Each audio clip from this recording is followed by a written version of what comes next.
ಪಿತಾಮಹ ಪತ್ರಿಜಿಯವರಿಗೆ ಮತ್ತೆ ನಮ್ಮ ಗುರು ಪರಂಪರೆಗೆ ಹಾಗೂ ಮಹಾವತಾರ್ ಫೌಂಡೇಶನ್ ರಂಗನಾಥ್ ಸರ್ಗೆ ಹಾಗೂ ಗೀತಾ ಮೇಡಮ್ ಅವರಿಗೆ, ಅನುರಾಧ ಮೇಡಮ್ ಹಾಗೂ ಝೂಮ್ ನಲ್ಲಿ ಸೇರಿರುವ ಎಲ್ಲ ಆತ್ಮ ಬಂಧುಗಳಿಗೆ ನನ್ನ ಆತ್ಮಾಭಿವಂದನೆಗಳು.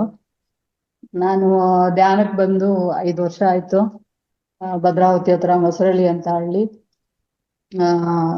ನನ್ನ ಹುಟ್ಟು 10 ವರ್ಷದ ಹುಡುಗಿ ಇರುವಾಗಲೇ ನನಗೆ ಮೌನವಾಗಿರ್ಬೇಕು, ಪ್ರಕೃತಿ ಅಂದ್ರೆ ಇಷ್ಟ, ಜೊತೆ ಸೇರೋದಿಲ್ಲ, ಯಾವ ನೆಂಟ್ರು ಮನೆಗೆ ಹೋಗೋದಿಲ್ಲ, ಈ ತರ ಎಲ್ಲ ನನಗೆ ಹುಟ್ಟಿನಿಂದಾನೇ ಬಂದಿತ್ತದು. ನಮ್ಮ ತಂದೆನೂ ಫಾರೆಸ್ಟರ್ ಆಗಿದ್ರು. ನಮ್ಮ ತಂದೆ ತಾಯಿನೂ ಅಷ್ಟೇ ತುಂಬಾ ಸಂಸ್ಕೃತ ಅಂದ್ರೆ ಹೇಳೋರು. ಆಮೇಲೆ ಪೂಜೆಗಳೆಲ್ಲ ಮಾಡೋದು, ತುಂಬಾ ಶನಿದೇವ್ರ ಪೂಜೆ ಅದು ಇದು ಅಂತೇಳಿ. ನಮ್ಮ ತಂದೆ ತುಂಬಾ ಭಕ್ತರು, ನಮ್ಮ ತಾಯಿನೂ ಅಷ್ಟೇ. ಆಮೇಲೆ ನನಗೆ ಒಂದು PUC ಓದೋ ಅಷ್ಟರಲ್ಲಿ ನನಗೆ ಮುಖದಲ್ಲೆಲ್ಲ ಮೊಡವೆ ಆಗಿತ್ತು. ಆಮೇಲೆ ಕನ್ನಡಿ ಮುಂದೆ ನಿಂತ್ಕೊಂಡು, ಅಯ್ಯೋ ನನ್ನ ಮುಖ ಎಲ್ಲ ಹಾಳಾಗೋಯ್ತಲ್ಲಪ್ಪ, ಮೊಡವೆ ಆಯ್ತು ಅಂತ ನಾನು ಅನ್ಕೊಂಡೆ. ರಾತ್ರಿ 3 ಜನ ವೈಟ್ ಸೀರೆ ಉಟ್ಟಿರೋ ಹೆಂಗಸರು ಬಂದ್ಬಿಟ್ಟು ಸೊಪ್ಪು ಅರ್ದ್ಬಿಟ್ಟು ಅದ್ರ ಪೇಸ್ಟ್ ಮುಖಕ್ಕೆಲ್ಲ ಮಸಾಜ್ ಮಾಡ್ತಾ ಇದ್ರು. ಆಮೇಲೆ ನಮ್ಮ ಅಮ್ಮನಿಗೆ, ಏನಮ್ಮ ನನಗೆ ಈ ತರ ಎಲ್ಲ ಮಸಾಜ್ ಮಾಡ್ತಿದ್ದಾರೆ 3 ಜನ ಸೊಪ್ಪಿಂದ ಪೇಸ್ಟ್ ಮಾಡಿ ಅಂತ. ನಮ್ಮ ಅಮ್ಮ ಅನ್ನೋರು, ನಾನು ಪ್ರೆಗ್ನೆಂಟ್ ಇದ್ದಾಗ ಬಾಡಿಗೆ ಮನೇಲಿ ಇದ್ವಿ, ಅವಾಗ ಓನರ್ ಅವರು ತುಳಸಿ ಪೂಜೆ ಮಾಡೋರು. ನಾನು ಎದ್ದು ಬಾಗಿಲು ತೆಗೆದ ತಕ್ಷಣ ಆ ತುಳಸಿ ಮೇಲಿಂದು ಗಾಳಿ, ಆಮೇಲೆ ಅದು ಅಗರಬತ್ತಿದು ಹೊಗೆ ನನ್ನ ಮೈ ಮೇಲೆ ಬರ್ತಾ ಇತ್ತು ಅದು ಪೂರ್ತಿ. ನಾನು ಅನ್ಕೊಂಡೆ, ಏನೋ ಒಳ್ಳೆ ಮಗು ಹುಟ್ಟುತ್ತೆ ಅಂತ, ನೀನು ಒಳ್ಳೆ ಆತ್ಮ ಇದೀಯಾ ಅಂತ ಹೇಳೋರು. ನನಗೆ ಯಾವ ಆತ್ಮ ಏನು ಗೊತ್ತಿರ್ಲಿಲ್ಲ ಅವಾಗ. ಅಮ್ಮ ಹಂಗೆ ಹೇಳ್ತಾ ಇದ್ರು ಅಷ್ಟೇ. ಆಮೇಲೆ ಒಂದು ಬೈಬಲ್ ಓದಿದ್ರು ಸಾಕು, ತಕ್ಷಣ ಜೀಸಸ್ ಜೊತೆ ಕನೆಕ್ಟ್ ಆಗ್ಬಿಡೋದು. ಆಮೇಲೆ ನನ್ನ ದೇಹನ ಪೂರ್ತಿ ಆಕಾಶ ಭೂಮಿ ಮಧ್ಯದಲ್ಲಿ ನನ್ನ ದೇಹ ಮಲಗಿರೋದು. ಇದೇನು ಹಿಂಗ್ ಬೈಬಲ್ ಓದಿದ್ರೆ ಹಿಂಗ ಆಗ್ತಲ್ಲ. ನಮ್ಮಮ್ಮಂಗೆ, ಬೈಬಲ್ ಓದ್ಬೇಡ ನೀನು, ಕ್ರಿಶ್ಚಿಯನ್ ಆಗ್ಬಿಟ್ರೆ ಆಮೇಲೆ ಕಷ್ಟ ಅಲ್ಲ ಅಂತ ಅವ್ರಿಗೆ ಭಯ ಪಾಪ. ಈ ತರ ಆಗ್ತಾ ಇತ್ತು. ಇದೆಲ್ಲ ಏನು ನಾನು ಧ್ಯಾನಕ್ಕೆ ಬರೋಕ್ಕಿಂತ ಮುಂಚೆನೆ ಈ ತರ ಆಗ್ತಿತ್ತು. ಏನ್ ಬೇಕಂದ್ರೆ ಅದು ಸಿಗ್ತಾ ಇತ್ತು. ಒಂದ್ ಸೊಪ್ಪಿನ ಸಾರು ಮಾಡ್ಬೇಕು ಅಂದ್ರೆ ಸೊಪ್ಪು ಮಾರೋರು ನಮ್ಮ ಮನೆ ಮುಂದೆ ಬರೋರು, ಒಂದು ವಡೆ ಬೇಕು ನಮ್ಮ ಮನೇಲಿ ತಂದು ಕೊಡೋರು. ಇದೆಲ್ಲ ಟೆಲಿಪತಿ ಅಂತ ಇವಾಗ ಗೊತ್ತಾಗುತ್ತೆ ಅಷ್ಟೇ. ಆಮೇಲೆ ನಾನು ನಮ್ದು ಮಂದೇವ್ರ ವಾರ ಭಾನುವಾರ, ಹಿಂಗೆ ಭಾನುವಾರ 12ವರೆಗೆ ನಾನು ಎಲ್ಲ ಕ್ಲೀನ್ ಮಾಡಿ ಪೂಜೆ ಮಾಡ್ಬೇಕು ಅಂತ ರೆಡಿ ಆದೆ. ಒಂದು ಹೂವು ಇಲ್ಲ. ಆಮೇಲೆ ನೀವು ಹೂ ಬೇಕಿತ್ತು ಅಂತ ಒಂದೇ ಒಂದು ತಾಟ್ ಅಷ್ಟೇ. ಅಷ್ಟೊತ್ತಿಗೆ ಒಂದ್ ಹೆಂಗ್ಸ್ ಬಂತು ಹೂ ಮಾರ್ಕೊಂಡು. ಆ ಹೆಂಗ್ಸು ವೈಟ್ ಸೀರೆ ಉಟ್ಟಿದೆ, ಅದ್ರ ಮೇಲೆ ಗ್ರೀನ್ ಹೂವಿದೆ. ಅವ್ರು ಬಂದ ತಕ್ಷಣ ಅವ್ರಿಗೆ ಗೇಟ್ ತಕೊಂಡು ನಮ್ಮನೆ ಬಾಗಿಲಲ್ಲಿ ಬಂದು ನಿಂತ್ಕೊಬಿಟ್ರು. ನಮ್ಮ ಮನೇಲಿ ಬೇರೆ ಯಾರು ಇಲ್ಲ, ಭಯ. ಆಮೇಲೆ ಎಷ್ಟಿದೆ ಹೂ ಒಂದ್ ಮಾರಿದ. ಅಯ್ಯಮ್ಮ ಏನು ಮಾತಾಡ್ತಾ ಇಲ್ಲ. ಅವು ಹೂ ತಗೊಂಡ್ ದುಡ್ಡು ಕೊಡೋಣ ಒಳಗ್ ಹೋದ್ರೆ ಬಾಗಿಲ್ ಬಂದು ನನ್ನನ್ನೇ ನೋಡ್ತಾ ನಿಂತಿದ್ದಾರೆ. ಅಪ್ಪ ಇವ್ರೇನ್ ಕಳ್ರ ಏನು, ನನಗ್ ಭಯ ಅಂದ್ರೆ ಭಯ. ದುಡ್ಡು ಕೊಟ್ಟು ಕಳ್ಸ್ಬಿಟ್ಟೆ. ಕಳ್ಸಿದ್ಮೇಲೆ ಕಿಟಕಿಯಿಂದ ನೋಡ್ದೆ. ಆಮೇಲೆ ಮತ್ತೆ ಗೇಟ್ ಹತ್ರ ಬಂದು ನೋಡ್ದೆ. ಸ್ವಲ್ಪ ದೂರ ಹೋಗ್ತಾ ಹೋಗ್ತಾ ಆ ಹೆಂಗ್ಸೆ ಮಾಯ ಆಗ್ಬಿಟ್ಟು. ಆ ತರ ಆಗ್ತಿತ್ತು. ಆಮೇಲೆ ಒಂದಿನ ನಾವು ವಿಜಯದಶಮಿಗೆ ನಾನು ನಮ್ಮನೆಯವರು ಶೃಂಗೇರಿಗೆ ಹೋದ್ವಿ. ಶೃಂಗೇರಿಗೆ ಹೋದ್ರೆ ಫುಲ್ ರಶ್. ಆದ್ಲಿ ಒಳಗಡೆ ಹೋಗಕ್ಕೆ ಜಾಗ ಇಲ್ಲ. ನಾನು ಶೃಂಗೇರಿಗೆ ಹೊರಡ್ತೀನಿ ಅಂದ್ರೆ ಸಾಕು, ಕನ್ಸಲ್ಲಿ ಒಂದ್ ಹಳದಿ ಸೀರೆ ಉಟ್ಕೊಂಡಿರೋ ಹೆಂಗ್ಸು ನನಗ್ ಬರ್ತಾ ಇದ್ವಿ. ನಮ್ ಫ್ರೆಂಡೇ ಯಾರಾದ್ರೂ ಆಗಿರ್ಬೋದು, ಬರ್ತಾ ಇದ್ರು. ಆಮೇಲೆ ನಾನು ಹೋದ್ರೆ ಉಸಿರಾಡಕ್ ಆಗ್ತಿಲ್ಲ ನನಗೆ, ನಾ ಸತ್ತೋಗ್ಬಿಡ್ತೀನಿ ಇಲ್ಲಿ ಅಂತ. ನಮ್ಮನೇಲಿ ಹೊರಗೆ ನಿಂತ್ಬಿಟ್ರು, ನಾನ್ ಬರೋದಿಲ್ಲಮ್ಮ, ನೀನ್ ಬೇಕಾದ್ರೂ ಹೋಗು ಅಂತ. ಹೋದೆ. ಅಲ್ಲಿ ದರ್ಶನ ತನಕನೂ ಮೇಲ್ ತನಕ ಹೋಗ್ಬಿಟ್ಟು ನನಗೆ ದರ್ಶನ ಆಗಲ್ಲ ಅಂತ ಅರ್ಧ ತಿರ್ಗಿದ ತಕ್ಷಣ ಆಮೇಲೆ ಒಂದ್ ಹಳದಿ ಸೀರೆ ಹುಟ್ಟಿರೋ ಹೆಂಗ್ಸ್ ಬಂದ್ಬಿಟ್ಟು, ಬಾ ಇಲ್ಲಿ ಮಕ್ಳು ಸ್ಕೂಲಲ್ಲಿ ಬೆಂಚ್ ಮೇಲೆ ನಿಂತ್ಕೊಂಡು ನೋಡ್ತಾರಲ್ಲ, ಹಂಗೆ ಈ ರಾಡ್ ಇದೆಯಲ್ಲ ಅದ್ರ ಮೇಲೆ ನಿಂತ್ಕೊಂಡು ನೋಡು ನೀನು ಅಂದ್ರು. ಆಮೇಲೆ ಹೋಗಿ ನೋಡ್ದೆ. ಶಾರದಾಂಬೆ ದರ್ಶನ ಆಯ್ತು. ದರ್ಶನ ಆಗಿ ಕಷ್ಟಪಟ್ಟು ಹೊರಗಡೆ ಬಂದ್ರೆ ಪೊಲೀಸ್ ಎಲ್ಲ ಲಾಠಿ ಚಾರ್ಜ್ ಮಾಡ್ತಿದ್ದಾರೆ ಪ್ರಸಾದಕ್ಕೆ ಹೋಗೋಣ ಅಂದ್ರೆ. ಅವ್ರು ಬೇಡಪ್ಪ, ಬಾ ಹೋಟ್ಲಲ್ಲಿ ಊಟ ಮಾಡ್ಕೊಂಡು ಹೋಗೋಣ ಅಂತ. ನಾನು ಅಮ್ಮನ ತೋಳನ್ ಸುಮ್ನೆ ಹಿಂಗ್ ಇಟ್ಕೊಂಡು, ನಾನು ಶೃಂಗೇರಿಗೆ ಹೊರಟ್ರೆ ಸಾಕು, ಕನ್ಸಲ್ ಬರ್ತೀಯಾ. ಇಲ್ಲಿ ನೋಡಿದ್ರೆ ಅಷ್ಟಿನ್ನು ಮಾತೇ ಆಡಿಲ್ಲ. ಅಷ್ಟರಲ್ಲಿ ಅದ್ ಹೆಂಗ್ ಹೋದ್ವಿ, ಆ ಊಟದ ಹಾಲಲ್ಲಿ ಹೋಗಿ ಇಬ್ರು ನಿಂತಿದೀವಿ. ಅದ್ ಹೆಂಗ್ ಹೋದ್ವಿ, ನಾವಿಬ್ರು ಮುಖ ನೋಡ್ತಿದೀವಿ. ಏನಾಯ್ತು, ಈ ತರಾನು ಆಗುತ್ತಾ ಅಂತ. ಈ ತರ ಆಗ್ತಿತ್ತು. ಆಮೇಲೆ ನಾವು ವರಲಕ್ಷ್ಮಿ ಪೂಜೆ ಮಾಡಿದ್ರೆ ಸಾಕು, 5 ತರ ಅನ್ನ ಪ್ರಸಾದ, 5 ತರ ಸ್ವೀಟ್ ಮಾಡಿ ಬೆಳಿಗ್ಗೆ 5:30ಗೆ ಪೂಜೆ ಮಾಡ್ತಾ ಇದ್ದೆ. ಪೂಜೆ ಮಾಡಿದ್ರೆ ಏನ್ ಗೊತ್ತಾ, ಆ ದೇವಿ ಹತ್ರ ನಾನು ಮಾತಾಡ್ತಿದ್ದೆ. ನನ್ ಪೂಜೆ ನಿನಗೆ ಇಷ್ಟ ಆಯ್ತಾ. ನಾನು ಏನು ಕೇಳ್ತಿರ್ಲಿಲ್ಲ ದೇವಿ ಹತ್ರ, ಸುಮ್ನೆ ಐಕ್ಯ ಆದಂಗೆ ಮಾತು. ನೀನ್ ನಮ್ಮ ಮನೆಗ್ ಬಂದಿದ್ಯಾ ಅಂದ್ರೆ ನೀನ್ ನನಗೆ ಏನಾದ್ರೂ ಒಂದ್ ಸೂಚನೆ ತೋರ್ಸು ಅಂತ. ಆ ದೇವ್ರ ಮೇಲೆ ಹಿಂಗ್ ಮಲ್ಗೆ ಹೂವಿನ ಹಾರ ಹಾಕಿದ್ರೆ ಅದು ಪೂರ್ತಿ ಅಲ್ಲಾಡ್ತಿದೆ, ಒಳ್ಳೆ ಗಂಟೆ ಹೊಡ್ದಂಗೆ ಅಲ್ಲಾಡ್ತಾ ಇತ್ತು. ಆಮೇಲೆ ಪೂಜೆ ಮಾಡಕ್ ಹೋದ್ರೆ ಕಣ್ ಮುಚ್ಚಿದ್ರೆ ಸಾಕು ಯಾರು ಮನೇಲಿ ಓಡಾಡ್ತಿದ್ದಾರೆ ಅನ್ಸೋದು ಅಲ್ಲ. ವರಲಕ್ಷ್ಮಿ ಪೂಜೆ ಮಾಡುವಾಗ ನೋಡಿದ್ರೆ ಯಾರು ಇಲ್ಲ, ಕಣ್ ಮುಚ್ಚಕ್ ಆಗ್ತಿಲ್ಲ, ಓಡಾಡೋದ್ ಮಾತ್ರ ಗೊತ್ತಾಗ್ತಿತ್ತು ನನಗೆ. ಈ ತರ ಎಲ್ಲ ತುಂಬಾ ಅನುಭವಗಳಾಗ್ತಿತ್ತು. ಆಮೇಲೆ ಒಂದಿನ ನನಗೆ ಒಂದ್ ರಾತ್ರಿ ಕಾರಲ್ಲಿ ಬರ್ತಾ ಇದೀವಿ, ಮಧ್ಯ ಡಿವೈಡರ್ ಮೇಲೆ ಕಾರ್ ಹೋಗ್ಬಿಡ್ತು ಒಂದಿನ ಮಳೆಗಾಲದಲ್ಲಿ. ಆಮೇಲೆ ಹಿಂದ್ ಬರ್ತಿಲ್ಲ ಮುಂದೆ ಬರ್ತಿಲ್ಲ ಕಾರು. ಆಗ ನೋಡ್ತೀವಿ ಸುತ್ತ ಜನ ಬಂದು, ಆಗ ಇಳಿರಿ ಮೇಡಮ್ ಇಳಿರಿ ಮೇಡಮ್ ಅಂತ ನಾನು ಇಳಿದ ತಕ್ಷಣ ಆ ಕಾರ್ ಸಮೇತ ಎತ್ತಿ ಪಕ್ಕಕ್ಕೆ ಇಟ್ಟಿದ್ದಾರೆ. ಇಟ್ಟದ್ಮೇಲೆ ನಾವು ನೋಡ್ತೀವಿ ಅಲ್ಲಿ ಆ ಜನಕ್ಕೆಲ್ಲ ಥ್ಯಾಂಕ್ಸ್ ಹೇಳೋಣ ಯಾರು ಅಂತ ನೋಡಿದ್ರೆ ಅಲ್ಲಿ ಒಬ್ರು ಇಲ್ಲ, ಒಬ್ರೋ ಇಬ್ರೋ ಇದ್ದಾರೆ ಅಷ್ಟೇ, ಜನನೇ ಇಲ್ಲ ಅಲ್ಲಿ. ಈ ತರ ಅನುಭವಗಳು ನನಗೆ ಧ್ಯಾನಕ್ಕೆ ಬರೋಕ್ಕಿಂತ ಮುಂಚೆ ಈ ತರ ಎಲ್ಲ ಆಗ್ತಾ ಇತ್ತು. ಆಮೇಲೆ ಒಂದಿನ ನಂಗೆ ತುಂಬಾ ಜ್ವರ ಬಂದಿತ್ತು, 3-4 ದಿನ ನಮ್ಮಲ್ಲಿ ನಾವಿಬ್ಬರೇ ಗಂಡ ಹೆಂಡ್ತಿ ಇರೋದು. ನನಗೆ ಯೋಚನೆ, ನನಗೆ ಮಕ್ಳಿಲ್ವಲ್ಲ, ಮುಂದೆ ಯಾರು ನೋಡ್ಕೋತಾರೆ, ಏನು ನಮ್ ಕತೆ, ಏನೇನೋ ಫೀಲಿಂಗ್ ಇರುತ್ತಲ್ವ ಹೆಣ್ಮಕ್ಳಿಗೆ. ಆ ತರ ನಮ್ಮ ತಿಂಡಿ ತಂದ್ಬಿಟ್ಟು ತೋಟಕ್ಕೆ ಹೋಗ್ಬಿಡೋರು. 3 ದಿನ ಆಯ್ತು ಕಸ ಗುಡ್ಸಿಲ್ಲ, ಮನೇಲಿ ಅಡ್ಗೆ ಮಾಡ್ಬೇಡ ಹಂಗೆ ಪಾತ್ರೆ ಎಲ್ಲ ಗುಡ್ಡೆ ಹಾಕಿದೀನಿ, ಏನ್ ಮಾಡೋದು. ಆಮೇಲೆ ಹೊರಗಡೆ ಬಂದು ಒಂದ್ 5 ನಿಮಿಷ ಕುತ್ಕೊಂಡೆ. ಯಾಕೆ ಬಂದ್ ಕೂತೆ ನನಗೂ ಗೊತ್ತಿಲ್ಲ. ಆಮೇಲೆ ನೋಡಿದ್ರೆ ಒಂದ್ 12-13 ವರ್ಷದ್ದು ಹುಡ್ಗಿಯರು ಮಕ್ಳುಗಳು ಅವ್ರು ಬಂದ್ ಗೇಟ್ ಬಡಿತಾ ಇದ್ದಾರೆ. ಆಂಟಿ ನಾವು ಮನೆ ಕೆಲಸ ಮಾಡ್ಕೊಡಕ್ ಬಂದಿದೀವಿ, ಬರ್ಬೋದಾ ಅಂತ ಕೇಳ್ತಿದ್ದಾರೆ. ಅದಕ್ಕೆ ಬನ್ನಿ ಅಂತೇಳಿ ಕರೆದ್ಬಿಟ್ಟು ಅವ್ರು 3 ದಿನ ಕೆಲಸ ಮಾಡ್ಕೊಟ್ಟು ಹೋದ್ರು. ಅವಾಗ ನನಗೆ ಅನಿಸ್ತು, ನನಗೆ ಯಾವತ್ತು ನಾನು ಒಬ್ಳೆ ಅನ್ಕೊಂಡ್ಲೇಬಾರ್ದು, ಯೂನಿವರ್ಸ್ ನಮ್ಮನ್ನ ಕಾಪಾಡುತ್ತಲ್ವಾ ಅಂತ. ಅವತ್ತಿಂದ ನಾನು ಯಾವತ್ತೂ ಅನ್ಕೊಳಲ್ಲ ನನಗೆ ಮಕ್ಳಿಲ್ಲ ಅಂತ, ನಾನು ಅನ್ಕೊಳ್ಳೋದೇ ಇಲ್ಲ ಈಗ. ಆ ತರ ಆಗಿತ್ತು. ಆಮೇಲೆ ಮತ್ತೊಂದಿನ ಶಿವಮೊಗ್ಗದಲ್ಲಿ ಶಿವಮೊಗ್ಗದಲ್ಲಿ ಭದ್ರಾವತಿಗೆ ಬರಕ್ಕಂತ ಹೊರಟಿದೀವಿ. ಅದೇ ನಾವ್ ಆ ಕಡೆ ಹೋಗಿ ನಿಂತ್ಕೋಬೇಕಿತ್ತು, ಈ ಕಡೆ ನಿಂತ್ವಿ ನಾನು ನಮ್ಮ ಫ್ರೆಂಡ್ ಅವ್ರ ತಾಯಿ. ಹಂಗ್ ಗೊತ್ತಾಗ್ಲಿಲ್ಲ. ಆಮೇಲೆ ಒಂದ್ ಹೆಂಗ್ಸ್ ಬಂದಿದೆ, ಹಸಿರು ಸೀರೆ ರೆಡ್ ಬಾರ್ಡರ್, ಏನ್ ಚೆನ್ನಾಗಿದೆ ಆ ಹೆಂಗ್ಸು. ಬಂದ್ಬಿಟ್ಟು ನಮ್ಮಿಬ್ರು ಮಧ್ಯನೂ ಬಂದ್ಬಿಟ್ಟು ನಮ್ಮಿಬ್ರು ಸೊಂಟ ನಿಂಗ್ ಇಟ್ಕೊಂಡು ಈ ಕಡೆಯಿಂದ ಆ ಕಡೆ ದಾಟಿಸ್ತಾ ಇದಾರೆ. ಯಾಕೆ ಈ ಕಡೆ ಬಸ್ ನಿಲ್ಲುತ್ತೆ ಭದ್ರಾವತಿ ಹೋಗೋದಕ್ಕೆ ಅಂತ. ಆಮೇಲೆ ಸ್ವಲ್ಪ ಹೊತ್ತಿಗೆ ನೋಡ್ತೀವಿ ಆ ಹೆಂಗ್ಸೇ ಇಲ್ಲ. ಈ ತರ ನನಗೆ ತುಂಬಾ ಇದಾಗ್ತಿತ್ತು. ಹೊರಗಡೆ ಹೋದ್ರೆ ಯಾರೋ ನನ್ ಜೊತೆಲಿ ಇದ್ದಾರೆ ಅಂತ ಫೀಲ್ ಆಗ್ತಿತ್ತು ಅಷ್ಟೇ. ಎಲ್ಲೂ ತೊಂದ್ರೆ ಆಗದೆ ಇರೋ ನನ್ ಕಾಪಾಡ್ತಾರೆ, ಯಾವ್ದೋ ಒಂದ್ ಶಕ್ತಿ ಇದೆ ಅನ್ಸೋದು. ಆಮೇಲೆ ಧ್ಯಾನ ಅಂದ್ರೆ ಏನು, ನನಗ್ ಚಿಕ್ಕವಳಿನ ಧ್ಯಾನ ಮಾಡ್ಬೇಕು ಅಂತ ಆಸೆ ಇತ್ತು.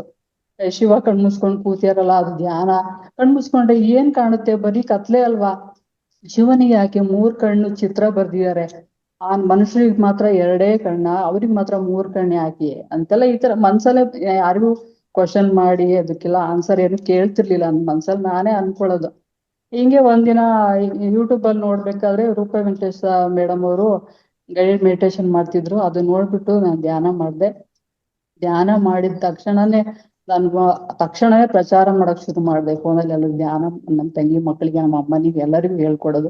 ಧ್ಯಾನ ಮಾಡಿ 5 ನಿಮಿಷ ಹಿಂಗ್ ಕುತ್ಕೊಳ್ಳಿ, ಉಸಿರಾಟದ ಕಡೆ ಗಮನ ಕೊಡಿ. ಇದು ನನಗೆ ಒಳಗಡೆಯಿಂದ ಏನ್ ಬರುತ್ತೆ ಅದನ್ನೇ ನಾನು ಧ್ಯಾನ ಮಾಡಿದಾಗ ಫಸ್ಟ್ ಬಂದಿದ್ದೆ ನನಗೆ, 1 ವಾರ ಮೌನ ಮಾಡ್ಬೇಕು ನೀನು, 1,000 ಪಾಂಪ್ಲೆಂಟ್ ಹಂಚ್ಬೇಕು ಅಂತ ಬಂತು ಥಾಟ್. ನಾನು ಅದನ್ನು ಮಾಡಿದೆ.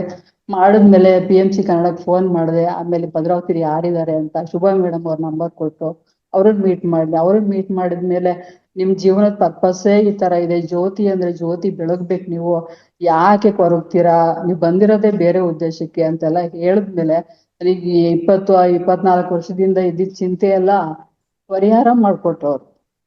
ಈ ತರ ಧ್ಯಾನಕ್ಕೆ ಬಂದ್ಮೇಲೆ ನನಗೆ ತುಂಬಾ ಏನ್ ಗೊತ್ತಾ, ಕಣ್ಣು ಮುಚ್ಚಿದ್ರೆ ಸಾಕು ಈ ಟಿವಿಲಿ ಧಾರಾವಾಹಿ ಫಿಲ್ಮ್ಗಳು ನೋಡ್ದಂಗೆ ನನಗೆ ಕಾಣ್ತಿತ್ತು. ನನ್ಗೆ ಏನ್ ಈ ತರ ಎಲ್ಲ ಕಾಣುತ್ತೆ, ನಾನು ನಾನ್ ವೆಜ್ ತುಂಬಾ ಇಷ್ಟಪಟ್ಟು ತಿಂತಾ ಇದ್ದೆ. ಆಮೇಲೆ ನೋಡಿದ್ರೆ ಧ್ಯಾನದಲ್ಲಿ ಬರೀ ಕೋಳಿ ಮೀನುಗಳೇ ಕಾಣ್ತಾ ಇದಾವೆ. ಏನಪ್ಪಾ ಇಷ್ಟೊಂದು ಇವರೆಲ್ಲ, ಅಯ್ಯೋ ಸಾರಿ ಅಪ್ಪ ತಪ್ಪಾಯ್ತು, ನಾನಿಲ್ಲಿ ತಿನ್ನಲ್ಲ, ಎಷ್ಟು ಹಿಂಸೆ ಕೊಟ್ಟಿದ್ದೀನಲ್ವಾ ಅಂತ ನಾನು ಕೈ ಮುಗಿದು ಅವರಿಗೆ ಬೇಡ್ಕೊಂಡೆ. ಈ ತರ ಎಲ್ಲಾ ಅನುಭವಗಳಾಯ್ತು. ಆಮೇಲೆ ಒಂದಿನ ಸುಮ್ನೆ ಕುತ್ಕೊಂಡಿದ್ದೆ, ನನಗನ್ಸೋದು ನನ್ನ ಆತ್ಮ ಹೆಂಗಿದೆ, ಆತ್ಮ ಅಂದ್ರೆ ಏನು ಅಂತ ನಾನೇ ಕುತ್ಕೊಂಡ್ರೆ ಮೈಯೆಲ್ಲ ಬಿಸಿ ಆಗ್ತಾ ಇದೆ, ಏನಾಗ್ತಿದೆ. ಆಮೇಲೆ ಅಯ್ಯಪ್ಪ ಪಿಂಡಿ ಸರ್ ಬಂದ್ಬಿಟ್ಟು ಎದ್ರುಬೇಡ, ಅದೇನ್ ಬರುತ್ತೆ ಫೇಸ್ ಮಾಡು, ನೋಡು ಅಂತ. ಆ ಸುರಂಗದೊಳಗೆ ಹೋಗಿ ಓದಂಗ ಆಗ್ತಾ ಇದೆ. ಆಮೇಲೆ ಫುಲ್ ವೈಟ್ ಲೈಟ್ ಕಾಣ್ತಾ ಇದೆ, ಆ ಲೈಟ್ ಸುತ್ತಾ ಇದೆ, ರೊಟೇಟ್ ಆಗ್ತಾನೆ ಇದೆ. ಆತರ ಅವು ಆತ್ಮ ಅಂದ್ರೆ ಈ ತರ ವೈಟ್ ಲೈಟ್ ಇದು ಬೆಳಕು ಅಂತ ನನಗೆ ನಾನು ಯಾರಿಗೂ ಆನ್ಸರ್ ಕ್ವಶನ್ ಏನು ಕೇಳ್ತಿರ್ಲಿಲ್ಲ. ಈ ತರ ನಾನೇ ನೋಡಿ ತಿಳ್ಕೊತಿದ್ದೆ. ಆಮೇಲೆ ಒಂದು ಲಾರಿ ಫುಲ್ ಮೊಟ್ಟೆ ತರ ಅದು ತೊಗ್ಲು ಇದೆ, ಅದ್ರ ಮೇಲೆ ಶೈನಿಂಗೇ ಇಲ್ಲ. ಇದೇನ್ ಈ ತರ ಕಾಣ್ತಿದೆ, ಯಾರ್ ನೀವು ಅಂತ ನಾನು ಕೇಳಿದ್ರೆ, ನಾವು ನಿಮ್ ತಂದೆ ತಲೆಮಾರಿನ ಆತ್ಮಗಳು ನಾವೆಲ್ಲ ಅಂತ ಅವ್ರು ಹೇಳ್ತಾ ಇದ್ದಾರೆ.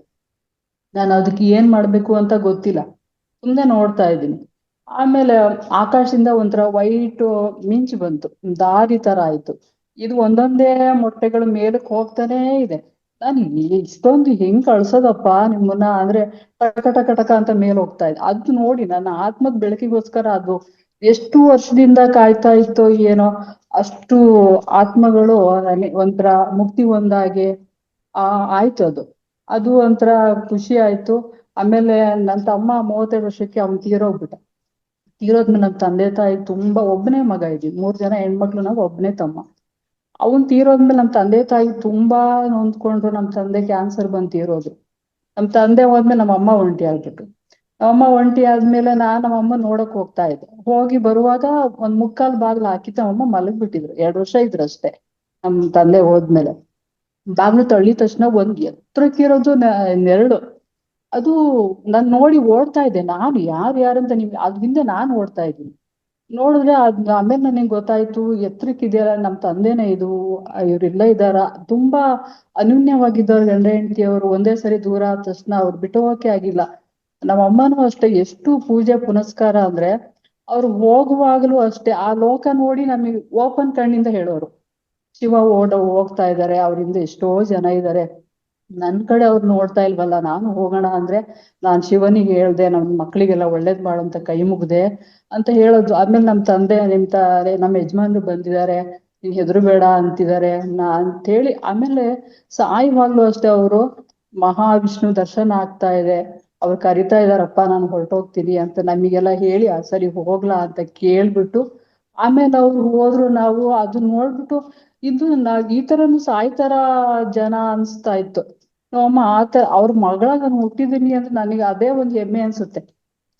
ಇಷ್ಟು ಈ ತರನು ಸಾಯೋದ್, ಎಷ್ಟೋ ಜನ ವಯಸ್ಸಾದ್ರು ಸಾಯೋದೇ ಇಲ್ಲ ಪಾಪ, ಅಲ್ಲೇ ಮಲಗಿ ನರಳಾಡಿ ಜೀವನೇ ಹೋಗೋದಿಲ್ಲ. ಇವ್ರು ಈ ತರ ಮಾತಾಡ್ತಾ ತುಳಸಿ ಎಲ್ಲ ಕೈಯಲ್ಲಿ ಇಟ್ಕೊಂಡು ಪೂಜೆ ಮಾಡಕ್ ನನ್ ತಂಗಿ ನಿಂತಿದ್ದಾಳೆ, ಆವಾಗ್ಲೇ ನಮ್ಮಮ್ಮ ತೀರೋದ್ರು. ಆ ತರ ಆಯ್ತು. ಈ ತರ ಎಲ್ಲ ಅನುಭವಗಳು ತುಂಬಾ ಆಗ್ತಾನೆ ಇದೆ. ಆದ್ರೆ ನನಗೆ ಇವಾಗ ಅನ್ಸೋದು ಏನಂದ್ರೆ, ನಾನು ಯಾಕೆ ಬಂದಿದ್ದೀನಿ, ನನ್ನ ಕೆಲ್ಸ ಏನು, ಇದೇ ನನ್ನ ತಲೆಯಲ್ಲಿ ಓಡ್ತಾನೆ ಇರುತ್ತೆ. ಆಮೇಲೆ ಒಂದಿನ ಕಡ್ತಾಲ್ಗೆ ಹೋಗ್ಬೇಕು ಅಂತ ನಂಗೆ ತುಂಬಾ ಆಸೆ ಆಯ್ತು. ನಮ್ಮೂರೆಲ್ಲ ಮಂಡಲ ಧ್ಯಾನ ಎಲ್ಲ ಮಾಡಿದ್ಮೇಲೆ ಕಡ್ತಾಲಿಗೆ ಹೋಗೋಣ ಅಂತೆಲ್ಲ ಹೊರಟ್ರೆ ನಮ್ಮನೇಲಿ ಕಳಿಸ್ತಾನೆ ಇಲ್ಲ. ಬೇಡ, ಏನಕ್ಕೆ ಹೋಗ್ತೀಯಾ, ಏನು ಸ್ವರ್ಗಕ್ಕೆ ಹೋಗ್ತೀಯಾ, ಮನೇಲಿ ಧ್ಯಾನ ಮಾಡಿ ಸಾಕು ಅಂತ ಭಯಕ್ ಶುರು ಮಾಡೋದು. ಏನ್ ಮಾಡೋದಪ್ಪ. ಆಮೇಲೆ ನನಗೆ ಹೋಗ್ಲೇಬೇಕು ಅಂತ ಕನ್ಸಲ್ಲಿ ಒಂದು ಟ್ಯಾಬ್ಲೋ ಬಂದಿದೆ, ಪತ್ರಿಜಿ ಹೋದು ನಮ್ಮ ಮನೆ ಮುಂದೆ ದೊಡ್ಡದಾಗಿ ಜನ ಎಲ್ಲ ಹಿಂದೆ ಬರ್ತಿದ್ದಾರೆ, ಅವ್ರು ಬಂದು ನನಗ್ ಕರಿತಾ ಇದ್ದಾರೆ. ನಾನು ಓಡೋಕ್ ಪತ್ರಿಜಿ ಕಾಲ್ ಇಟ್ಕೊಂತಿದ್ದೀನಿ, ನಾನು ಬರ್ಬೇಕು ಕಡ್ತಾಲ್ಗೆ ಅಂತೇಳಿ. ಹಿಂಗೆಲ್ಲ ಆಯ್ತು. ಆಮೇಲೆ ಬೆಳಿಗ್ಗೆ ನಮ್ಮ ಮನೆಯವ್ರಿಗೆ ಏನಾದ್ರಾಗ್ಲಪ್ಪ ಇದೊಂದ್ಸರಿ ಫೈನಲ್ ಕೇಳ್ಬಿಡೋಣ ಅಂತೇಳಿ, ಇದೊಂದ್ಸರಿ ಹೋಗ್ತೀನಿ ನನಗ್ ಕಳ್ಸ್ಕೊಡಿ ಅಂತ ಹೇಳ್ದೆ. ಅದಕ್ಕೆ ಸರಿ ಹೋಗು ಅಂತ ಅಂದ್ರು. ಅಯ್ಯೋ ಅದಂತೂ ತುಂಬಾ ಖುಷಿ ಆಯ್ತು. ಈ ತರ ಕಡ್ತಾಲ್ಗೂ ಬಂದ್ಮೇಲೆ ಆಮೇಲೆ ನಾವು ಪಿರಮಿಡ್ ಕಟ್ಬೇಕು ಅಂತಾನು ನಮ್ ಮನ್ಸಲ್ಲಿತ್ತು. ಕಟ್ಬೇಕು ಅಂತ ಇದೀನಿ ಈಗ. ಕಟ್ಬೇಕು, ನಾನು ನಮ್ಮ ಫ್ರೆಂಡ್ ಅವ್ರು ಸುಮ್ನೆ ಮಾತಾಡ್ತಾ ಹೋಗ್ತಿದ್ದೀವಿ, ನಾವು ಪಿರಮಿಡ್ ಕಟ್ಟೋಣ, ಸುಮ್ನೆ ಟೈಮ್ ವೇಸ್ಟ್ ಆಗ್ತಿದೆ, ನಮ್ ಕೈಲಾಗಿದ್ ನಾವು ಬೇಗ ಬೇಗ ಮಾಡಿ ಮುಗಿಸ್ಬೇಕಪ್ಪ ಅಂತೆಲ್ಲ ಅನ್ಕೊಂತಿದೀವಿ. ಅನ್ಕೊಂಡ ತಕ್ಷಣ ಬೇಸಿಗೆಯಲ್ಲಿ ಏನ್ ಚೆನ್ನಾಗ್ ತುಂತುರು ಮಳೆ ಮಳೆ ಮಳೆ ಬರ್ತಾ ಇದೆ. ನಮ್ಮನೆಗ್ ಬರೋವರೆಗೂ ಅವ್ರ ಮನೆಗ್ ಹೋಗೋವರೆಗೂ ಮಳೆ ಬಂದಿದೆ. ಅದೊಂದು ನನಗ್ ತುಂಬಾ ಖುಷಿ ಆಯ್ತು. ಅಯ್ಯೋ ಯೂನಿವರ್ಸಿಟಿ ನಾವೇನಾದ್ರೂ ಮಾಡ್ಬೇಕು ಅಂದ್ರೆ ಅದ್ ಯಾವ ತರ ನಮಗೆ ಹೆಲ್ಪ್ ಮಾಡುತ್ತಲ್ವಾ. ಪ್ರಕೃತಿ ಅನ್ನೋದು ನಮ್ ಜೊತೆಗೆ ಅದು ಒಂದಾಗೆ ಇರುತ್ತದು, ನಮಗ್ ಗೊತ್ತಾಗಲ್ಲ ಅಷ್ಟೇ. ಇದನ್ನ ಅಬ್ಸರ್ವ್ ಮಾಡೋ ಶಕ್ತಿ ನಮಗೆ ಇರ್ಬೇಕು ಅಂತ ಅನಿಸ್ತು. ಆಮೇಲೆ ಒಂದಿನ ಒಂದು ಬಿಂದಿಗೆಯಲ್ಲಿ ಒಂದ್ ಕಾಲ್ ಭಾಗ ನೀರಿತ್ತು, ಅದು ಇದಕ್ಕಿದಂಗೆ ರೊಟೇಟ್ ಆಗಕ್ ಶುರುವಾಯ್ತು ಅದು ಬಿಂದಿಗೆ. ಆಮೇಲೆ ಅಮ್ಮ ಅದ್ರ ಒಳಗಡೆ ಏನೋ ಇರ್ಬೋದು, ಅದಕ್ಕೆ ಸುತ್ತಾ ಇದೆ ಅಂತ ಅಂದ್ರು. ನಾನು ಈ ಗಂಗಾ ಮಾತೆ ಏನಮ್ಮ ಇದು ಅಂತೆಲ್ಲ ನೋಡ್ತಾ ಇದ್ದೀನಿ. ಮಾತಾಡ್ತಿದ್ರೆ ಅದು ಇನ್ನೂ ನಾನು ಮಾತಾಡ್ದಂಗೆ ಇನ್ನೂ ಜೋರಾಗೆ ಸುತ್ತಾ ಇದೆ. ಆಮೇಲೆ ನಾನು ವಿಡಿಯೋ ಮಾಡೋಣ ಅಂತ ಮೊಬೈಲ್ ತಗೊಂಡ ತಕ್ಷಣ ಅದು ಸ್ಟಾಪ್ ಆಗೋಯ್ತು. ನಿನಗ್ ಕೊಟ್ರ ಅನುಭವ ಇದು, ನಿನ್ನ ಅನುಭವ ಇದು. ಅಂತೇಳಿ ಬಂತು. ಹೌದಲ್ವಾ ಅಂತ ಅನ್ಕೊಂಡೆ. ಒಂದಿನ ಟೈಮ್ ಇದೆಯಾ ಮೇಡಮ್? ಹಾ ಇದೆ, ಮಾತಾಡಿ ಮೇಡಮ್. ಇನ್ನೊಂದು 5 ನಿಮಿಷ, ಇದೆಯಾ? ಇನ್ನೊಂದು 5-10 ನಿಮಿಷ ಮಾತಾಡಿ. ಹಾ ಕ್ವಶನ್ ಕಡಿಮೆ ಇರುತ್ತೆ ಇವತ್ತು ಅನ್ಕೋತೀನಿ. ಹಾ. ಮಾತಾಡಿ ಮೇಡಮ್. ಒಂದಿನ ನಂಗೆ ಜ್ವರ ಬಂದಿತ್ತು. ಕುತ್ಕೊಂಡು ನಮ್ಮ ಅಪ್ಪ ಅಮ್ಮನ್ ನೆನ್ಪ್ ಮಾಡ್ಕೊಂಡು ಅಳ್ತಾ ಇದ್ದೆ. ನಿಮ್ಮ ಹತ್ರ ನಾನು ಮಾತಾಡ್ಬೇಕು ಅಂತೇಳಿ. ಹಿಂಗೆ ಅಳ್ತಾ ಇರ್ಬೇಕಾದ್ರೆ ರಾತ್ರಿ ಉಪವಾಸ ಹಂಗೆ ಮಲಗಿದೀನಿ. ಮಲಗಿದ್ರೆ ನನಗೆ 11:30 ನನ್ನ ಫ್ರೆಂಡು ಒಂದ್ ತಟ್ಟೆಲಿ ಪುಳಿಯೋಗರೆ, ಆಮೇಲೆ ನೀರು, ಪಾಯಸ ಇಷ್ಟನ್ನು ಕೊಟ್ಟು ಕಳ್ಸಿದ್ದಾರೆ. ನಮ್ ಊರಲ್ಲಿ ಸೀತಾರಾಮನ್ ದೇವಸ್ಥಾನ ಇದೆ, ಅಲ್ಲಿಂದ ಕೊಟ್ಟು ಕಳ್ಸಿದ್ದಾರೆ. ಆಮೇಲೆ ಅಯ್ಯೋ ದೇವಸ್ಥಾನದ ಪ್ರಸಾದ ಬಂದಿದೆ ಅಂತ ಹಿಂಗ್ ಇಟ್ಕೊಂಡ ತಕ್ಷಣ ಅದ್ ಏನೋ ಟೆಲಿಪತಿನ ಏನ್ ಎನರ್ಜಿನ ನನಗೆ ಗೊತ್ತಿಲ್ಲ. ಏಳು ಏಳು ಏಳು ಅಂತ ಮನ್ಸಲ್ಲಿ ಬರ್ತಾ ಇದೆ, ಎದ್ದು ನೀರ್ ಕುಡಿ ಅಂತ. ನಾನು ಹಂಗೆ ಮಲಗ್ತಾ ಇದ್ದೀನಿ. ಇಲ್ಲ ಎದ್ದೇಳು, ನೀರ್ ಕುಡಿ, ನೀನು ಅಳ್ತಾ ಇದ್ದೆ ಅಲ್ವಾ, ಅಪ್ಪ ಅಮ್ಮ ಬೇಕು ಅಂತ ನಾನೇ ಬಂದಿದ್ದೀನಿ ಅಂತ ಸೀತಾಮಾತೆ ನನ್ನ ಜೊತೆಗೆ ಮಾತಾಡ್ತಿದ್ದಾರೆ. ಆಮೇಲೆ ನಾನು ಎದ್ದು ನೀರ್ ಕುಡ್ದು ಮತ್ತೆ ಮಲಗ್ದೆ. ಮಲಗಿದ ತಕ್ಷಣ ಅವ್ರು ಹೇಳ್ತಿದ್ದಾರೆ, ನೀನ್ ಯಾಕೆ ಅಳ್ತಾ ಇದೀಯಾ, ಅಳ್ಬೇಡ ಅಂತ ಅವ್ರು ಹೇಳಿ. ಹೆಣ್ಮಕ್ಳು ಯಾವತ್ತೂ ಅಳ್ಬಾರ್ದು ಅಂತ ಅವ್ರು ಹೇಳ್ತಾ ಇದ್ದಾರೆ. ಆಮೇಲೆ ನಾನ್ ಕೇಳ್ದೆ, ನೀವು ನೋಡಿದ್ರೆ ನನಗ್ ಒಂದಿನ ಉಪವಾಸ ಇದ್ದೀನಿ ಅಂತ ನೀವು ಬಂದ್ಬಿಟ್ಟು ನನಗೆ ಊಟ ಕೊಡ್ತಿದ್ದೀರಾ, ನೀವು ರಾವಣ ನಿಮ್ಮನ್ ಕಿಡ್ನಾಪ್ ಮಾಡೋಲ್ಲ ಅವಾಗ ನೀವು ಉಪವಾಸನೇ ಇದ್ರಲ್ಲ ಅಂತ ಕೇಳ್ತಾ ಇದ್ದೀನಿ. ನನಗೆ ಏನೇನ್ ಕೇಳ್ತೀನಿ ನನಗೆ ಗೊತ್ತಿಲ್ಲ ಸೀತೆ ಹತ್ರ. ಆಮೇಲೆ ಅವ್ರು ನಾನ್ ಸಾಧನೆ ಮಾಡಿದೀನಿ, ನೀನ್ ಇವಾಗ ಸಾಧನೆ ಮಾಡ್ತಾ ಇದೀಯಾ, ಸರಿ ಉಪವಾಸ ಇರು ಒಳ್ಳೇದೇ, ಆದ್ರೆ ಎದ್ದು ನೀರ್ ಕುಡಿ ನೀನು ಅಂತ ಅವ್ರು ಹೇಳ್ತಾ ಇದ್ದಾರೆ. ನನ್ಗೆ ಹೇಳ್ತಾನೆ ಇಲ್ವಲ್ಲ, ಮಲ್ಗೆ ಇದ್ದೆ. ನಿದ್ರೆ ಅಲ್ಲ ಅದು, ಕಣ್ ಮುಚ್ಚಿದೀನಿ ಅಷ್ಟೇ. ಹೇಳಿದ್ ಮಾತೆ ಕೇಳಲ್ವಲ್ಲ ನೀನು, ಎದ್ದೇಳು ನೀರ್ ಕುಡಿ ಅಂತ ಹೇಳ್ತೀಯ. ಆಮೇಲೆ ನಾನು ನೀರ್ ಕುಡ್ದು ಮಲಗಿದ. ಸೀತಾಮಾತೆ ನನ್ ಜೊತೆ ಮಾತಾಡ್ತಾ ನನ್ ಅಳ್ತಾನೇ ಇದೀನಿ. ಕಣ್ಣೀರು ಬೆಳಿಗ್ಗೆ ರಾತ್ರಿ 11:30 ಬೆಳಿಗ್ಗೆ 3 ಗಂಟೆವರೆಗೂ ಅಳ್ತಿದ್ದೀನಿ. ಆಮೇಲೆ ಅದ್ ರಾತ್ರಿ ನಾನ್ ಧರ್ಮದ ಹೆಸರಲ್ಲಿ ಎಷ್ಟೊಂದು ಅನಾಚಾರ ನಡೀತಾ ಇದೆಯಲ್ಲಪ್ಪ, ನಾವ್ ಮುಂದೆ ಹೆಂಗ್ ಬದುಕೋದು, ಜೀವನ ಸಾಕಪ್ಪ ಅಂತೇಳಿ ಮಲಗಿದ್ದೆ. ಆ ಪ್ರಶ್ನೆ ಸೀತಾಮಾತೆ ಹೇಳ್ತಾರೆ, ಈ ಭಾರತ ದೇಶ ಬೇರೆಯವ್ರ ಪಾಲಾಗಿ ನಾವು ಬಿಡೋದಿಲ್ಲ, ಎಲ್ಲಾ ಹೆಣ್ಣಿನಲ್ಲೂ ನಾನ್ ವಾಕಿನ್ ಆಗ್ತೀನಿ. ಹೆಣ್ಮಕ್ಳು ಅಳ್ಬಾರ್ದು, ಧೈರ್ಯವಾಗಿರ್ಬೇಕು. ನೀನ್ ಯಾಕೆ ಅಳ್ತಾ ಇದೀಯಾ, ಅಳ್ಬೇಡ. ಸೂಕ್ಷ್ಮ ಲೋಕದವರು ನಾನು ಎಲ್ಲರೂ ಒಂದಾಗಿ ಶಕ್ತಿ ತುಂಬ್ತೀವಿ, ನೀವೆಲ್ಲ ಧೈರ್ಯವಾಗಿರಿ. ನಮ್ಮ ಭೂಮಿ ಪುಣ್ಯ ಭೂಮಿ, ದೇವಭೂಮಿ, ಸನಾತನ ಎಂದರೆ ಸಾವಿಲ್ಲದ ಧರ್ಮ. ಈ ಭೂಮಿಯನ್ನು ಸ್ವರ್ಗ ಮಾಡ್ತೇವೆ. ನೀನು ಅಷ್ಟೇ. 25% ಕರ್ಮ ಇತ್ತು, ಅದರಲ್ಲಿ 20% ಕಳೆದಿದ್ಯೆ, ಕೇವಲ 5% ಕರ್ಮ ಮಾತ್ರ. ಅಳ್ಬೇಡ, ಧೈರ್ಯವಾಗಿರು. ನಿನ್ ಕೆಲ್ಸ ಮುಗಿದ್ಮೇಲೆ ನೀನು ನಾವು ಹೂವಿನ ತರ ನಾವು ಕರ್ಕೊಂಡು ಹೋಗ್ತೀವಿ. ಆಮೇಲೆ ನಿನಗೆ ಭೂಮಿ ಕಳ್ಸೋದೇ ಇಲ್ಲ, ನಮ್ ಜೊತೆ ನೀನಿರು. ಈ ಮಾತನ್ನ ನಂಬು, 100% ಸತ್ಯ. ಏನಾದ್ರು ಪುಸ್ತಕ ಬರಿತೀಯಾ ಹೇಳು, ಸೀತಾಯಣ ಬರ್ದಾಗ ಏನಾದ್ರು ಬರಿತೀಯಾ ಅಂತ ಕೇಳ್ತಾರ. ಅದಕ್ಕೆ ಇಲ್ಲ, ಅವ್ರು ಬರ್ದಿದಾರಲ್ಲ ಅಂತ ಹೇಳ್ದೆ. ಅದಕ್ಕೆ ಸರಿ, ನಿನ್ ಕೆಲ್ಸ ಬೇರೆ ಇದೆ, ಅದನ್ನ ಮಾಡು. ನಿಮ್ ಮನೇಲಿ ಈ ವಿಷಯ ಹೇಳ್ಬೇಡ, ಯಾಕಂದ್ರೆ ಹೊಟ್ಟೆ ಕಿಚ್ಚು ಪಡ್ತಾರೆ. ನೀನ್ ಇಲ್ದೆ ಇದ್ದಾಗ ಅವ್ರು ಬದುಕಿದ್ರೆ ಆಗ ನೀನು ಏನು ಅಂತ ಅವ್ರಿಗೆ ಅರ್ಥ ಆಗುತ್ತೆ. ಅವಾಗ ಆ ಕಾಲ ಮುಗ್ದೇ ಹೋಗಿರುತ್ತೆ ಅಂತ ಅವ್ರು ಹೇಳಿದ್ರು. ನನ್ ಪತಿ ಬಗ್ಗೆ ಕೇಳ್ದೆ, ಅವ್ರಿಗೆ ಹೆಲ್ತ್ ಎಲ್ಲ ಅಪ್ಸೆಟ್ ಆಗಿರುತ್ತಲ್ಲ ಯಾಕೆ ಅಂತ. ನನ್ ಪತಿ ಬಗ್ಗೆ ಕೇಳಿದ್ಕೆ ಅವರು ದೇಶವನ್ನೇ ಹುಡುಕಿ ಯೋಚನೆ ಮಾಡಿ ತುಂಬಾ ಪ್ರಶಾಂತವಾದ ಸ್ಥಳದಲ್ಲಿ ಹುಡ್ತಾರೆ. ಅವ್ರಿಗೆ ಜನ್ಮಗಳು ಎಷ್ಟಾದ್ರೂ ಆಗ್ಬಹುದು. ನನ್ ತಂದೆ ತಾಯಿ ಬಗ್ಗೆ ನಾನ್ ಕೇಳಿದಾಗ ಅವರು ಅಮ್ಮ ಭೂಮಿಗೆ ಬರೋದಕ್ಕೆ ಸಿದ್ಧತೆಯಲ್ಲಿದ್ದಾರೆ. ನಿನ್ ತಂದೆ ನಿನ್ ತಮ್ಮ ಮಾತ್ರ ಮತ್ತೆ ಭೂಮಿಗೆ ಬರೋದಿಲ್ಲ. ನಮ್ಮೂರಿನ ರಾಮ ಸೀತೆ ದೇವಸ್ಥಾನಕ್ಕೆ ಮಾತ್ರ ನೀನ್ ಯಾಕೆ ಬರೋದಿಲ್ಲ, ಅಲ್ಲಿ ಸರಿಯಾಗಿ ಪೂಜೆ ಮಾಡಲ್ಲಮ್ಮ, ಅದಕ್ಕೆ ನಾನ್ ಬರಲ್ಲ ಅಂತ ಅಂದೆ. ಅದಕ್ಕೆ ಅವ್ರ ಕರ್ಮ ಅವರಿಗೆ, ನೀನ್ ಬರ್ಬೇಕು. ನೀನ್ ಯಾಕೆ ಬರ್ಬೇಕು ಅಂದ್ರೆ ಅಮ್ಮ ಮಗು ನೋಡಿ ಸೇರಿದಾಗೆ ನೀನು ಅಲ್ಲಿ ಬರ್ಬೇಕು. ನಿನ್ ಮನೆ ಎಷ್ಟು ಶುದ್ಧವಾಗಿದೆ, ನಿನ್ ಮನ್ಸು ಶುದ್ಧವಾಗಿದೆ, ನಿನ್ ಮನೆಗೆ ನಾನ್ ಬಂದು ಹೋಗ್ತಾ ಇರ್ತೀನಿ. ನನಗೆ ಆಳ್ದು ಕಣ್ಣೀರ್ ಸುರಿತಾನೆ ಇದೆ. ಆನಂದ ಬಾಷ್ಪ. ನಾನು ನಿನ್ಗೆ ಏನ್ ಕೊಡ್ಲಿ ಅಮ್ಮ ಅಂತ ನಾನು ಕೇಳ್ತಾ ಇದ್ರೆ, ಹೌದು ನಾನೇ ಬ್ರಹ್ಮಾಂಡ, ನನಗ್ ಏನ್ ಬೇಕು, ತಾಯಿ ಮತ್ತು ಮಗನ ಪ್ರೀತಿ ಅಷ್ಟೇ, ಇನ್ನೇನ್ ಬೇಡ. ಮನೆಯಲ್ಲಿ ದೇಶದ ಬಗ್ಗೆ ಕೆಟ್ಟ ಆಲೋಚನೆ, ಕೆಟ್ಟ ಮಾತೆಲ್ಲ ಆಡ್ಬೇಡಿ.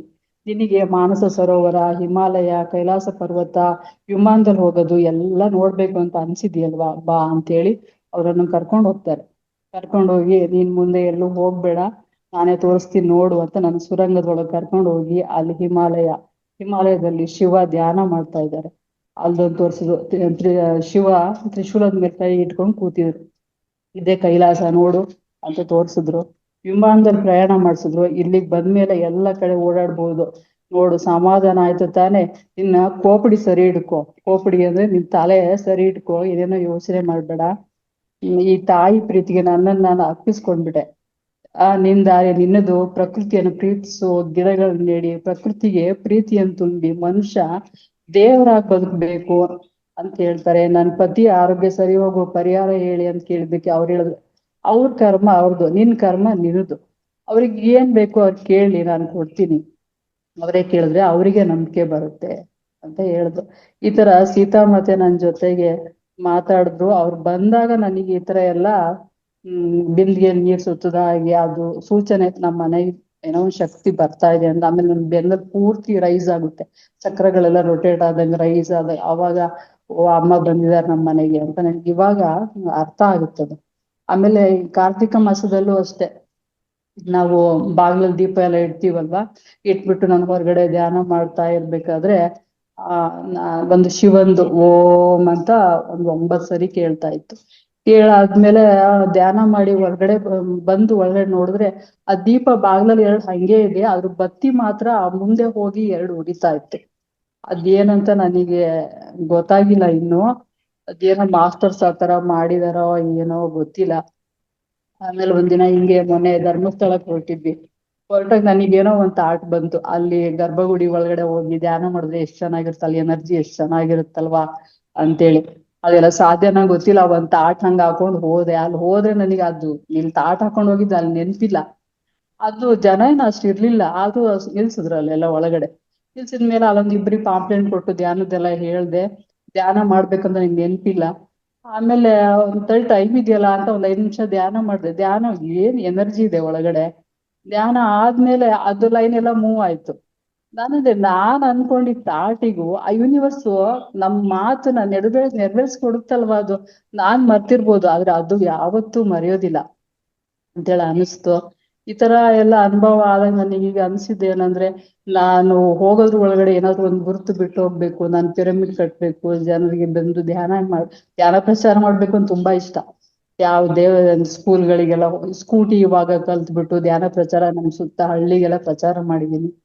ಆಮೇಲೆ ನಾನು ಯಾರ್ ಕಂಡ್ರು ಧ್ಯಾನದೇ ಹೇಳೋದು, ಈಗಲೂ ಪ್ರಚಾರ ಕುರಿ ಕಾಯವರೆಗೂ ಬಿಡೋದಿಲ್ಲ, ಕರ್ಸಿ ಕೂರ್ಸಿ ಧ್ಯಾನ ಮಾಡಿಸ್ತೀನಿ. ಆ ತರ ಮಾಡ್ತಾ ಇದ್ದೀನಿ. ಈ ತರ ಧ್ಯಾನಕ್ಕೆ ಬಂದ್ಮೇಲೆ ಈ ತರ ಎಲ್ಲ ಅನುಭವ ಆಯ್ತು. ಆಮೇಲೆ ಒಂಥರ ಬೇಜಾರಾಗಿ ಒಂದಿನ ವಾಕ್ ಹೋಗ್ತಾ ಇರ್ಬೇಕಾದ್ರೆ ಒಂದಿಷ್ಟ ಹತ್ರ ನೆರಳು ತರ ಮೇಲ್ ಹಿಂಗ್ ಬಂದ್ ಹಿಂಗ್ ಟಪ್ ಅಂತ ಕೆಳಗಡೆ ಏನಿದು ಅಂತ ಅನ್ಕೊಂಡೆ. ನೋಡು ನೀರ್ ಹೆಂಗಿದೆ ನೋಡು, ಏನೇ ಆದ್ರೂ ಅದ್ ಎಲ್ಲಿ ನುಸ್ಕೊಂಡ್ ಹೋಗ್ತಾ ಇರುತ್ತೆ ಸುಮ್ನೆ. ನೀನ್ ಆ ತರ ಹರಿಯೋ ನೀರ್ ಆಗ್ಬೇಕು, ನಿಂತಿರೋ ನೀರ್ ಯಾವತ್ತು ನೀನ್ ಆಗ್ಬಾರ್ದು ಅಂತೇಳಿ ಅದೊಂದು ಅನುಭವ. ಆಮೇಲೆ ನಮ್ ಮನೆ ಹತ್ರ ಒಂದ್ ಬಿಲ್ವಪತ್ರೆ ಮರ ಇದೆ, ಅದ್ ನಾನೇ ನೆಟ್ಟಿದ್ ಮರ. ಆಮೇಲೆ ನಮ್ಮವ್ರಿಗೆ ಏನೋ ಅಂದ್ರು ಬೇಜಾರಾಗಿ ತಿಂಡಿ ಮಾಡ್ತಾ ಇದ್ದೆ, ಅಳ್ತಾ ಇರ್ಬೇಕಾದ್ರೆ ನನ್ ಕಾಲ್ ಬಂದು ಹಿಂಗ್ ಗಟ್ಟಿ ಹಿಡ್ಕೊಂಡಂಗಾಯ್ತು, ಒಂದ್ ಮಗು ಹಿಡ್ಕೊಂಡ್ರೆ ಹೆಂಗಿರುತ್ತೆ ಹಂಗೆ. ಆಮೇಲೆ ಕೊನೆ ಜನ್ಮ ನಿಭಾಯಿಸಿ ಬಿಡು ಅಂತ ಬಂತು. ಏನಿದು ಯಾರಿದು ಇವ್ ನಿಭಾಯಿಸಿ ಬಿಡು ಜನ್ಮ ಅಂತೀಯಲ್ಲ ಅಂತ ನೋಡ್ತಾ ಇದ್ದೆ. ನೋಡು ನೀನು ದೇಹ ಬಿಟ್ಟ ಮೇಲೆ ನಾನು ಒಣಗೋಗ್ತೀನಿ ಅಂತ ಹೇಳ್ತು. ಆಮೇಲೆ ನನಗೆ ಗೊತ್ತಾಯ್ತು ಇದೇ ಬಿಲ್ವಪತ್ರೆ ಮರನೇ ಅಂತ. ಅಮ್ಮ ನನ್ ಜೊತೆ ನೀನ್ ಇದ್ಯಾ, ನನ್ ಮನೆ ಎದುರಿಗೆ ನೀನ್ ಇದ್ಯಲ್ಲ ಅಂತ ಹೇಳ್ದೆ. ಅದಕ್ಕೆ ನಾನು ನಿನ್ನ ಅಮ್ಮ ಅಲ್ಲ, ನಿನ್ ಮಗಳು ನಾನು, ನೀನ್ ನನ್ ನೆಟ್ಟು ಬೆಳೆಸಿದ್ಯಲ್ವಾ, ನಾನೇ ನಿನ್ ಮಗಳು ಅಂತ ಅಲ್ಲಿಗೆ ಸುಂದರಿ ಅಂತ ಹೆಸರು ಕೊಟ್ಟಿದೀನಿ. ಅವಳ ಜೊತೆ ನಾನು ಇವಾಗ್ಲೂ ಜೊತೆಲಿ ಎದುರಿಗೆ ಕಾಣ್ತಾಳವಳು, ಅವಳೇ ನನ್ ಮಗಳ ಜೊತೆಲಿ ಇದ್ದಾಳೆ. ಇಷ್ಟು ನನ್ನ ಅನುಭವಗಳು. ಥ್ಯಾಂಕ್ ಯು ಮೇಡಮ್, ಇಷ್ಟು ಅವಕಾಶ ಮಾಡಿಕೊಟ್ಟಿದ್ದಕ್ಕೆ.